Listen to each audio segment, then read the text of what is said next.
오늘은 지난 시간에 이어서 사사기 13장 뒷부분으로 은혜를 나누려고 합니다. 어느 여자분이 아이스크림을 사 먹기 위해서 아이스크림 가게에 들어갔습니다. 아이스크림을 사서 오른손에 잡고 또 왼손으로는 잔돈을 받아서 들고 나왔습니다. 나오다가 딱 봤는데 폴 뉴먼이라는 영화 배우를 마주치게 됐습니다. 그 남자 배우는 아주 매력적인 파란 눈을 가지고 있습니다. 딱 보는데 가슴이 뛰기 시작했습니다. 그래서 얼른 지나쳐서 가게에서 나왔습니다. 근데 나와 보니까 손에 아이스크림이 없는 거예요.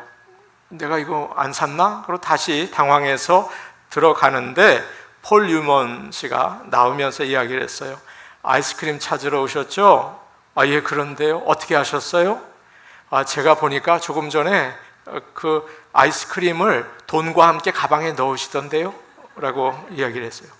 그 여자는 이 배우의 파란 눈을 보는 순간 정신을 잃어버렸어요. 그래서 잔돈과 아이스크림을 한꺼번에 지갑에 싹 집어넣은 것입니다. 이렇게 사람들은 멋진 사람의 영광을 볼 때 정신을 잃어버릴 때가 있어요. 아이돌이라 그러죠. 너무 멋있다. 정신을 잃어버려요. 그런데 오늘 말씀에 한 부부가, 마노아 부부가 하나님을 봅니다. 그리고 역시 정신을 잃어버려요. 마노아 부부는 재물을 바위 위에 놓았습니다. 그런데 누가 불을 붙인 것도 아닌데 거기서 불이 나서 재물을 태우고 하늘로 치솟아 올라갔어요. 하나님께서 예배를 받으신 거죠. 저는 우리 교회가 이 예배 시간에 성령 충만하기를 원합니다. 성령의 불이 있기를 원합니다. 찬양 때도 그렇고 기도 시간에도 그냥 마음이 뜨거워지는 성령의 역사가 있기를 축복합니다.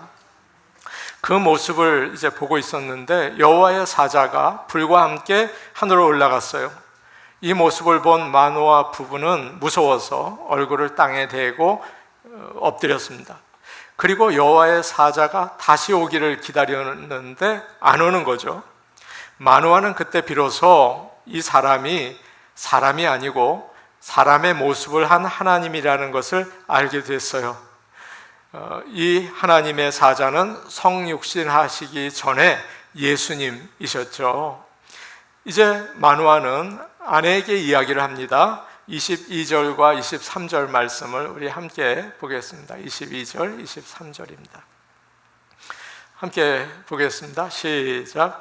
그의 아내에게 이르되 우리가 하나님을 보았으니 반드시 죽으리로다 하니 그의 아내가 그에게 이르되 여호와께서 우리를 죽이려 하셨더라면 우리 손에서 번제와 소제를 받지 아니하셨을 것이요 이 모든 일을 보이지 아니하셨을 것이며 이제 이런 말씀도 우리에게 이르지 아니하셨으리이다 하였더라. 마노아가 아내에게 이야기를 합니다. 우리가 하나님을 봤으니 틀림없이 우리 죽을 거요. 이 말은 틀린 말이 아니죠.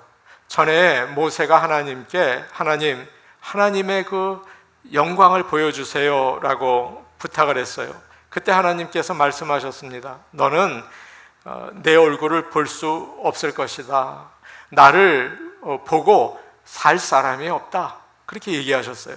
그리고 너는 가까운 바위에 서 있으라. 내가 나의 영광이 지나갈 때 너를 내 손으로 가리겠다. 그리고 내 손을 치우면 나의 얼굴은 볼 수 없고 나의 등을 보게 될 것이다. 그런 말씀을 하셨거든요. 그런데 이상하게도 성경을 보면 사람들이 하나님을 본 이야기가 나와 있어요. 모세와 제사장들과 70장로들이 시내산에 올라가서 하나님을 뵙고 먹고 마셨다는 말씀이 출애굽기 앞에 나와 있습니다. 그리고 하나님께서 마치 사람이 친구를 만나듯이 모세와 얼굴을 마주보고 말씀하셨다. 그런 말씀도 있거든요. 여러분, 이거 모순 아닙니까?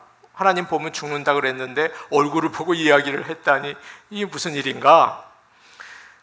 하나님은 영이십니다. 그래서 형체가 없어요. 그래서 우리의 눈으로 볼 수가 없습니다. 사람들이 하나님을 보았다는 이 말씀은 영적으로 하나님의 임재를 체험하고 하나님의 은혜를 받았다는 말이죠. 그러나 하나님께서 사람의 모습으로 나타나실 때가 있어요. 많은 사람들이 마노아 부부처럼 사람의 모습으로 나타난 하나님을 보게 되었습니다. 죄인이 하나님 앞에 나가면 죽습니다. 그러나 하나님께서 자신을 가리시고 사람의 모습으로 나타날 때는 살아요. 구원을 받아요. 은혜를 받습니다. 그래서 마노아 부부는 죽지 않게 된 거죠. 이때 마노아의 아내가 맞아요. 당신 말이 맞아요. 우리는 죽을 거예요. 그렇게 하지 않고 완전히 다른 이야기를 하는 거예요. 하나님께서 지금까지 하신 일들을 다 좋게 생각하는 거예요. 하나님이 우리를 죽이려고 하셨다면 예배 받으셨겠어요? 우리에게 나타나셔서 이렇게 놀라운 일을 보여주셨는데 우리를 죽이려고 하셨다면 그 보여주셨겠어요? 아들을 우리에게 주시겠다고 하셨는데 그런 말씀 하시겠어요? 아니에요. 우리 하나님은 우리를 죽이지 않으실 거예요. 여보, 두려워하지 말아요 라고 이야기를 해 주었습니다. 마노아는 하나님이 하신 일을 전부 부정적으로 봐요. 자꾸 안 되는 쪽으로 봐요. 애굽에서 나올 때 신이 났죠. 그런데 이스라엘 백성들이 광야를 지나면서 우리를 죽이려고 하시는구나, 여기서 굶어 죽이려고 하시는구나, 자꾸 부정적으로 보고 원망했죠. 믿음이 없는 사람들은 모든 일을 부정적으로 보고 절망합니다. 믿음으로 보실 수 있기를 축복합니다.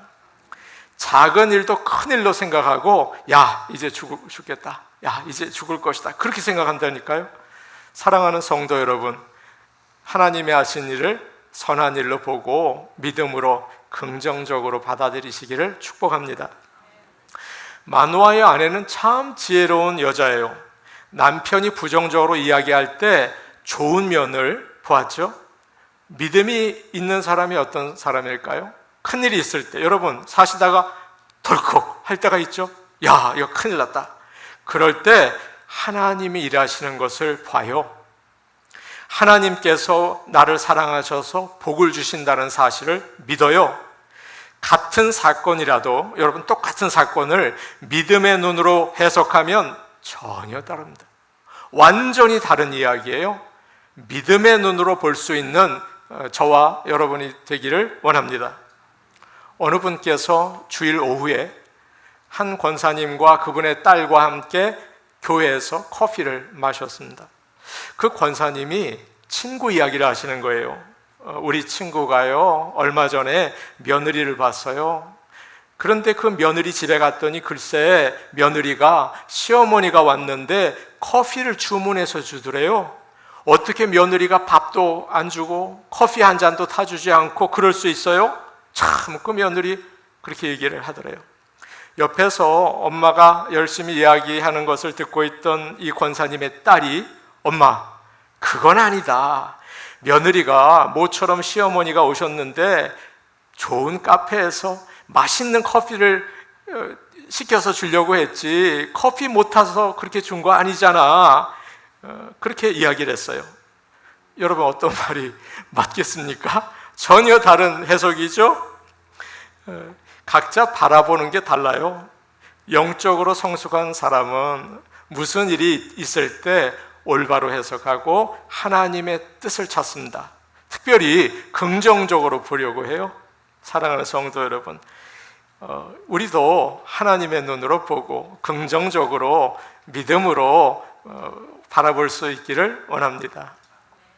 마노아의 아내는 참 좋은 도우미입니다. 남편이 걱정하면서 여보 어떡하지?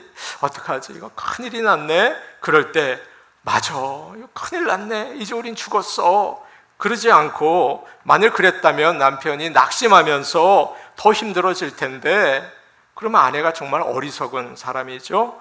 여보 걱정하지 말아요. 하나님이 우리와 함께 하잖아요. 지금까지 여보 한번 돌아봐요. 지금까지 어려울 때마다 하나님이 붙잡아 주셨죠? 우리에게 그래서 믿음 주셨잖아요. 잘 될 거예요. 잘 이겨냅시다. 이래야죠. 좋은 아내 아닙니까? 남편을 격려하고 용기를 주고 믿음을 주는 그런 지혜로운 아내들이 다 되시기를 원합니다. 우리는 함께 있는 사람들에게 얼마나 여러분은 도움을 주고 있습니까? 가장 큰 도움을 주는 사람은 어두움의 구름을 뚫고 낙심과 우울의 구름을 뚫고 그 위에 빛나는 해를 바라보게 해주는 사람이 아닐까요? 그런 믿음과 소망을 가진 사람이 없다면 아무리 믿는 사람이라고 하더라도 낙심할 거예요. 제가 이곳에 서 있는 것은 쓰러질 때 저희 아내가 여보 정신 차려, 하나님은 살아계셔, 그래서 지금 설교하는 줄로 저는 압니다. 제가 아내 칭찬하려는 거 절대 아니니까 실망하지 마시기를, 시험 들지 마시기를 바랍니다. 세상을 살다 보면 반드시 죽을 거다 그런 마음이 들죠. 죽고 싶다, 끝내고 싶다 그런 마음이 들지 않습니까? 그러나 이것은 하나님을 바라보지 못할 때 생기는 현상이에요. 마귀는 우리를 항상 부정적으로 보고 낙심하게 만들죠. 하나님은 좋으신 분입니다. 여러분 이것을 기억하시기 바랍니다. 지난 날을 돌아보면서 하나님께서 나에게 베풀어 주신 은혜를 꼭 기억하시기를 바라요. 요한복음 3장 17절에는 이런 말씀이 있습니다. 여러분 한번 같이 보죠. 이것을 마음에 새기면 좋겠어요. 요한복음 3장 17절 말씀입니다. 요한복음 3장 17절입니다.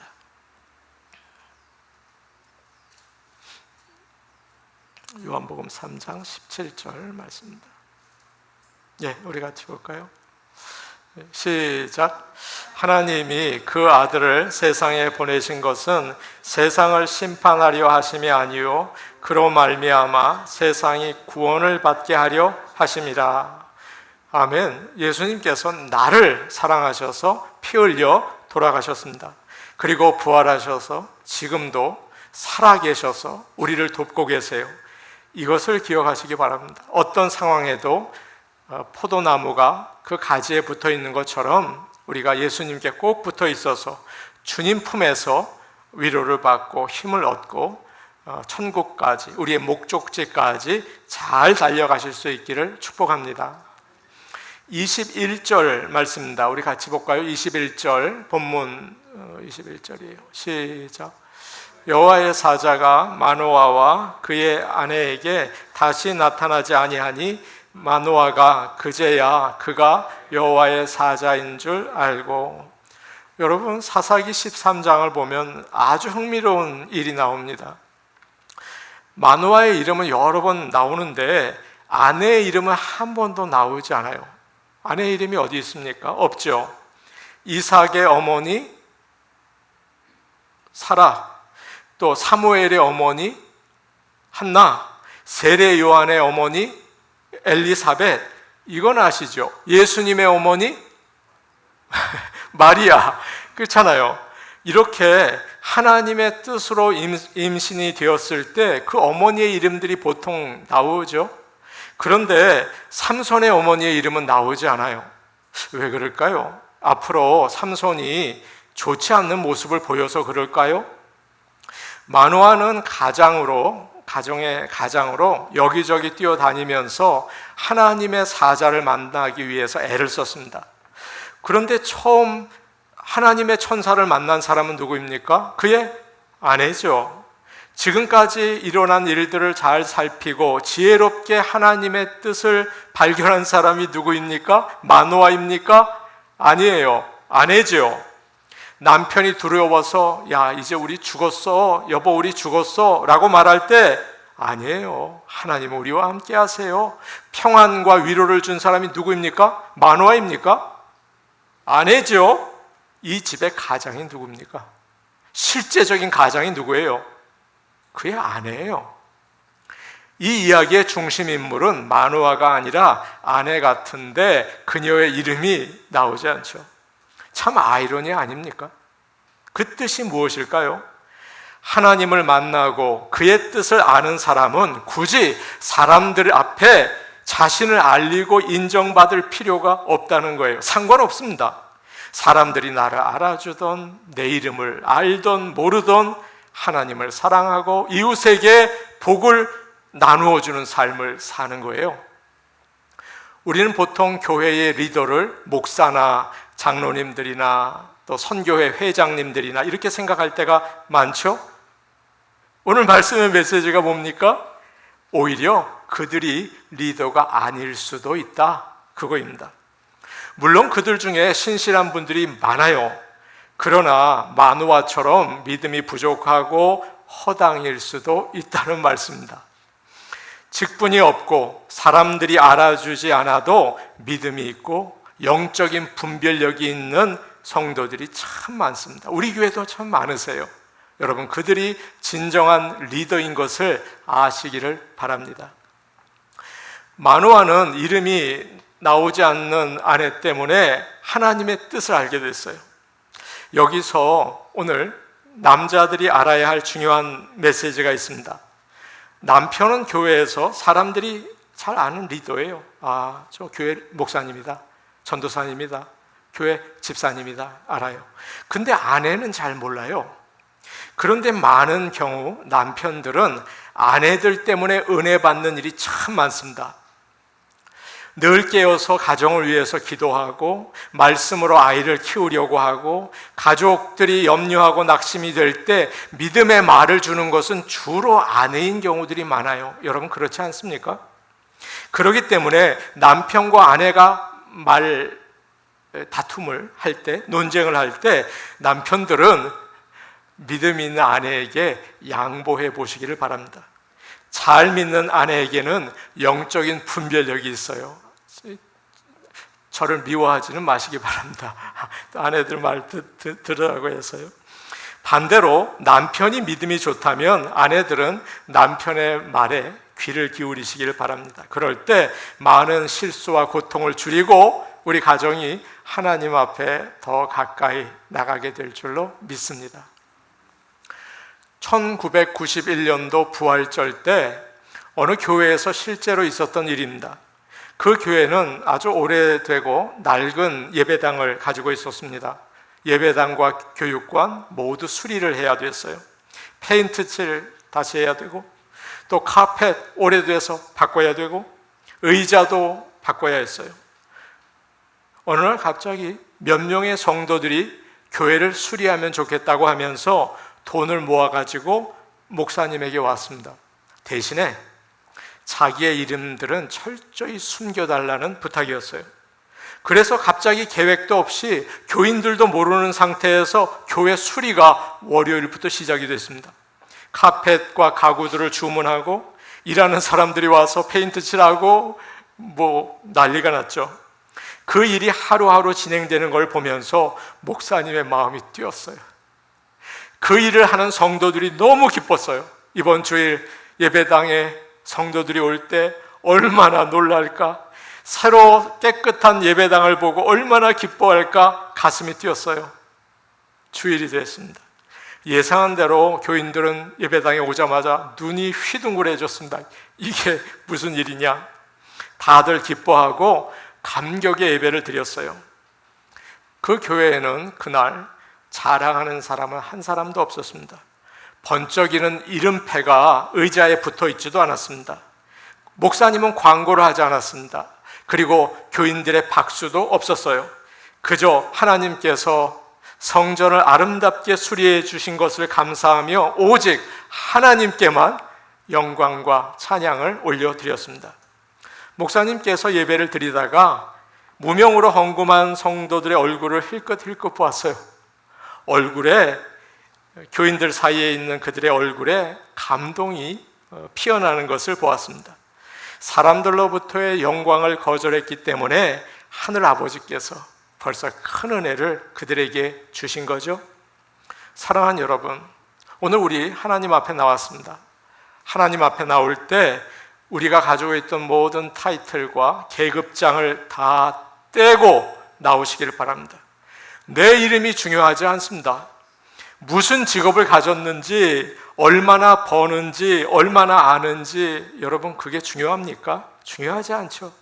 오래 신앙생활한 것도 중요하지 않아요. 목사든 전도사든 내가 어떤 직분을 가졌든 다 내려놓고 마노아의 아내처럼 이름 없이 하나님의 말씀을 듣고 또 그것을 전파하는 모든 성도들 되시기를 축복합니다. 아멘. 24절과 25절 말씀 우리 같이 보겠습니다. 24절, 25절 말씀입니다. 함께 보십니다. 시작. 그 여인이 아들을 낳음에 그의 이름을 삼손이라 하니 그 아이가 자라매 여호와께서 그에게 복을 주시더니 소라와 에스다올 사이 마하네단에서 여호와의 영이 그를 움직이기 시작하셨더라. 마노아의 아내가 드디어 아들을 낳았습니다. 하나님의 약속이 이루어진 거죠. 그리고 엄마가 아이의 이름을 줬어요. 그 이름은 삼손이었죠. 제가 아는 어떤 분은 첫째 아들을 낳고 세계를 얻은 것 같더래요. 그래서 그 이름을 세계라고 지었습니다. 참 아름답죠? 저는 참 아름다운 이름이라고 생각이 되었는데 가족들은 그 이름이 좀 이상하다고 하더래요. 그래서 아버지가 몰래 가서 세계라는 이름으로 출생신고를 하고 집에 와서는 다른 이름을 불렀다고 해요. 아들은 나중에 호적에 있는 자신의 이름이 이상하다는 걸 발견했습니다. 이름을 보니까 세계라고 되어 있어요. 그 이름을 보는 순간 깜짝 놀랐대요. 아, 우리 아버지가 나를 얼마나 사랑하시는지 알게 되었다는 것입니다. 삼손이라는 이름의 뜻은 작은 태양이라는 뜻입니다. 뭐라고요? 작은 태양입니다. 어떤 사람은 이 삼손을 가리켜서 써니보이 이렇게 부르기도 해요. 작은 태양이다 라는 뜻이죠. 당시 이스라엘은 블레셋의 억압으로 어두움 가운데 있었습니다.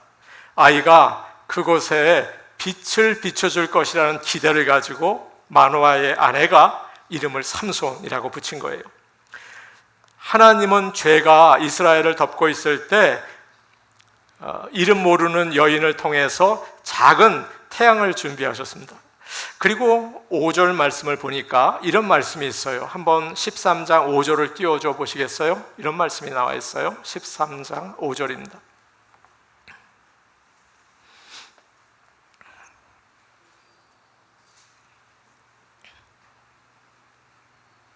오늘 본문이 아니라서 찾는데 시간이 좀 걸리는 것 같아요.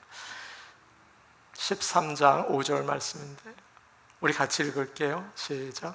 보라, 내가 임신하여 아들을 낳으리니 그의 머리 위에 삭도를 대지 말라. 이 아이는 태에서 나옴으로부터 하나님께 바쳐진 나실인이 됨이라. 그 다음이 중요한데요. 우리 같이 볼게요. 시작. 그가 블레셋 사람의 손에서 이스라엘을 구원하기 시작하리라 라고 되어 있습니다. 삼손은 이스라엘을 완전히 구원하지 못했습니다. 그 일을 시작해요. 그가 죽으면서 블레셋의 신 다곤의 신당을 다 신전을 무너뜨리죠. 그거밖에 하지 못해요. 그런데 나중에 다윗 때에 이르러서 블레셋을 완전히 쫓아내고 이스라엘을 구원하게 됩니다. 그러나 삼손으로부터 구원이 시작된 거죠. 하나님은 삼손에게 이스라엘을 구원하는 사명을 주셨어요. 그러나 야, 이제부터 너 알아서 해라. 그렇게 내버려 두시지 않고 그 일을 감당할 수 있도록 하나님께서 도와주셨습니다. 지난 시간에 우리가 들었던 것처럼 삼손은 엄마의 뱃속에서부터 나실인으로 구별해서 살게 하셨어요. 그리고 오늘 말씀 24절을 보니까 그 아이가 자라매 여호와께서 그에게 복을 주셨다고 했습니다. 그래서 하나님의 일을 감당하게 하신 거죠. 여러분, 복이 무엇일까요? 다 아시는 거잖아요. 삼손이 어떤 복을 받았습니까? 우리는 기도할 때 이렇게 하세요. 저도 그럴 때가 있고 여러분도 그렇게 하죠. 하나님, 제가 먹고 살기가 어려운데 어떻게 하나님의 일을 할 수 있습니까? 물질의 복을 주시면 하나님을 위해서, 이웃을 위해서 살겠습니다. 하나님, 저는 몸이 불편해서 아무것도 할 수 없어요. 건강을 주시면 하나님 저를 한번 세워주세요. 그러면 주님을 위해서 봉사하며 살겠습니다. 아이가 지금 직장이 없습니다. 좋은 직장 가게 해주세요. 그러면 그 아이가 하나님을 잘 믿고 헌금도 많이 하게 할게요. 그렇게 기도를 해요. 이것저것 구하면서 이것을 복이라고 생각하죠. 여러분께 한번 여쭤볼게요. 정말 이런 복을 받으면 하나님 잘 믿으십니까? 이런 복을 받으면 정말 하나님의 뜻대로 사십니까? 여러분 한번 생각해 보세요. 하나님이 응답하셔서 경제적으로 넉넉하게 해주셨어요. 하나님의 일에 힘쓰면서 어려운 사람을 도우면서 살아가세요? 글쎄요. 경제적으로 넉넉해지니까 잘 먹고 잘 살자, 은밀한 곳에서 죄를 짓기 시작하지는 않으세요? 하나님이 건강을 주시면 여러분 그 몸으로 주님을 위해서 봉사하고 복음을 전하고 사세요? 오히려 멀리 유럽으로 여행 가자, 건강해졌다 그러지 않으십니까? 자녀들을 하나님께서 잘 되게 응답해 주시면 그 아이들이 믿음으로 삽니까? 오히려 신앙생활을 멈추고 자랑하며 살고 있지는 않습니까? 여러분 이게 복이 맞는 것입니까? 하나님께서 내가 원하는 걸 주시고 더 나은 환경을 주시면 잘 믿을 거라고 생각하죠. 물론 그럴 때도 있어요. 그러나 오히려 하나님 멀리 하시던데요. 그리고 하나님의 일을 하지 못하는 것을 정말 많이 봤어요. 여러분 이것을 복이라고 할 수 있을까요? 오늘 말씀에서 하나님께서는 삼손에게 복을 주십니다. 근데 이 복은 좀 다른 복이에요. 24절과 25절 말씀을 다시 보면서 하나님의 복을 발견할 수 있기를 원합니다. 24절과 25절 말씀 우리 한번 다시 보면서 복을 찾아보죠. 시작. 그 여인이 아들을 낳음에 그의 이름을 삼손이라 하니 그 아이가 자라매 여호와께서 그에게 복을 주시더니 소라와 에스다올 사이 마하네단에서 여호와의 영이 그를 움직이기 시작하셨더라. 여호와께서 삼손에게 복을 주시니까 여러분 어떤 일이 일어났습니까? 여호와의 영이 그를 움직이기 시작했어요. 성령께서 함께 하시는 복을 받은 거예요. 이게 중요한 거예요. 사랑하는 여러분, 성령이 함께 하시는 복을 받기를 원합니다. 아멘. 아멘 하시기를 바랍니다. 아멘. 여기서 움직인다는 말이 정말 흥미로운 말이에요. 이 말은 휘젓다, 반복해서 때린다 이런 뜻을 가지고 있습니다. 얼마 전에 뒷마당으로 가는 문이 페인트가 벗겨져서 새로 칠해야 했습니다. 집에 있는 오래된 페인트 통을 열었습니다. 페인트가 다 가라앉아 있는 거예요. 기름만 둥둥 떠 있어요. 막대기를 가지고 휘저었어요. 그랬더니 페인트가 잘 섞여져서 하얀색이 됐어요. 제가 페인트 칠을 참 아름답게 잘했습니다. 이것이 휘젓는다는 뜻이에요. 움직인다는 뜻이에요. 또 카우보이가 말을 타고 가는데 이놈이 천천히 가요. 그러자 갑자기 카우보이가 구두 뒤에 있는 박차라는 뾰족뾰족한 것으로 말의 배를 탁 찹니다. 말이 미친 듯이 뛰면서 장애물을 넘어가는 거죠. 이것이 바로 여호와의 영이 그를 움직이기 시작하셨다는 말이에요. 성령께서 우리를 계속 휘저어 주시고 자극하지 않으면 죄 가운데 가라앉아서 아무 일도 할 수 없어요. 우리 교회가 아무 일도 할 수 없어요. 오늘 성령께서 휘저어 주시기를 원합니다. 성령께서 우리를 때려 주시기를 원합니다. 자극을 줘야서 일어나서 하나님을 믿고 하나님의 사람으로 살 수 있는 것이죠. 그래서 성령께서는 자꾸 우리 마음을 휘젓고 때려주셔서 믿음이 뜨겁게 하시고 생명 있게 하세요. 사사기를 보면 여호와의 영이 삼손에게 임했다는 말이 여러 번 나옵니다. 그때 용기 있게 하나님의 일을 하게 하세요. 맨손으로 사자의 입을 이렇게 찢죠. 또 나귀 턱뼈로 블레셋 사람들을 막 죽이죠. 이것이 바로 하나님께서 삼손에게 준 복입니다. 어느 목사님이 지금은 돌아가신 김선도 목사님이 군목으로 섬기던 교회에 가보셨다고 합니다. 압구 정동에 있는 광림교회인가요? 김선도 목사님 교회를 군목으로 섬기던 교회에 가보셨대요. 그런데 모이는 사람이 할머니 몇 명이었대요. 그런데 그 목사님께서 몇백 명이나 되는 것처럼 설교를 얼마나 열심히 하셨는지 몰라요. 이 목사님이 생각했어요. 야, 저 교인들이 알아듣겠나? 저렇게 열심히 하실 필요가 있나? 그런 생각이 들었어요. 그런데 대표 기도를 하는 할머니께서 기도를 하시는데, 하나님, 우리가 하나님의 비전을 품기 원합니다. 그렇게 기도하시더래요. 깜짝 놀랐대요. 성령이 움직이시면 나이 든 분들이 비전을 보고 할머니들을 앞에 놓고 힘차게 복음을 전할 수 있는, 사람들이 감당할 수 없는 역사를 이루게 되는 거예요. 놀랍지 않습니까? 성령께서 움직이시면 이렇게 우리가 우리 힘으로 할 수 없는 일을 하게 되죠. 낙심이 되고 부끄러워서 하나님의 일을 하지 못했는데 용감하게 감당하게 됩니다. 이와 같이 성령이 함께 하시고 역사하셔서 하나님의 일을 감당하는 복받은 성도들 되시기를 축복합니다.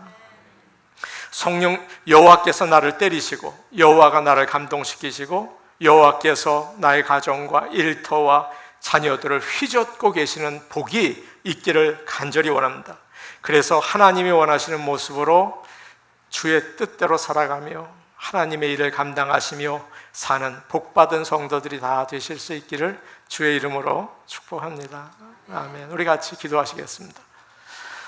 오늘 오신 아버지 하나님, 오늘 마누아의 아내를 통해서 하나님이 우리를 사랑하시고 또 모든 일을 선하게 인도하시는 것을 알려주셨습니다.